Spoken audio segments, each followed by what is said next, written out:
সকলকেই আমার হৃদয়ের স্থলভাগ থেকে সূক্ষ্ম ভালোবাসা ও আন্তরিক সালাম। আসসালামু আলাইকুম। আশা করছি সকলেই অনেক ভালো এবং সুস্থ রয়েছেন। যারা অসুস্থ রয়েছেন তাদের সকলের জন্য সুস্থতার প্রার্থনা করছি। আমি Amir Hamza, Hamza's nursing home pro plus YouTube channel থেকে। আজকে কথা বলবো অত্যন্ত গুরুত্বপূর্ণ একটি মেডিসিন নিয়ে, তা হলো ক্যালসিয়াম, ভিটামিন D3 এবং মিনারেল। এই মেডিসিনগুলোর গুরুত্ব কেমন, কেন খেতে হবে এবং না খেলে কি কি রোগের সম্মুখীন আমরা হব।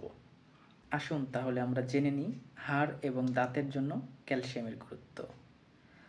ক্যালসিয়ামের গুরুত্ব অপরিসীম, এটা প্রথমে বলেই শুরু করছি।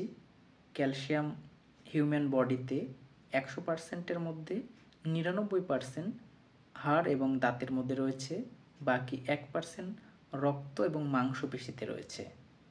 এটা আমি বলছি না, এটা ইন্টারন্যাশনাল জরিপের মাধ্যমে আমি আপনাদেরকে জানাচ্ছি। এই জন্য আমরা হাড় এবং দাঁতকে মজবুত করতে অবশ্যই ক্যালসিয়াম নিয়মিত গ্রহণ করব। একটি সুস্থ মানুষের 1 বছরে অন্তত 3 মাস নিয়মিত ক্যালসিয়াম খাওয়া উচিত।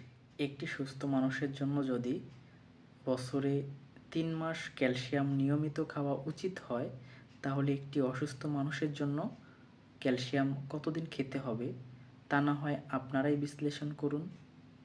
এখন আসি আমরা কোন ক্যালসিয়ামটি খাবো যেটা আমাদের জন্য ভালো।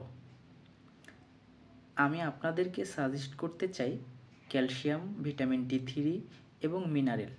এই 3টি উপাদান দিয়ে অনেক কোম্পানি বাংলাদেশের মেডিসিন তৈরি করেছে, তবে আমি আপনাদেরকে সাজেস্ট করব হাতের নাগালেই দাম এবং ক্যালসিয়াম, ভিটামিন D3 এবং মিনারেল এই 3টি উপাদান রয়েছে স্কয়ার ফার্মাসিউটিক্যাল লিমিটেডের ক্যালবোপ্লেক্সের মধ্যে। এটি আপনারা প্রতিদিন একটি করে অথবা চিকিৎসকের পরামর্শ অনুযায়ী সেবন করবেন।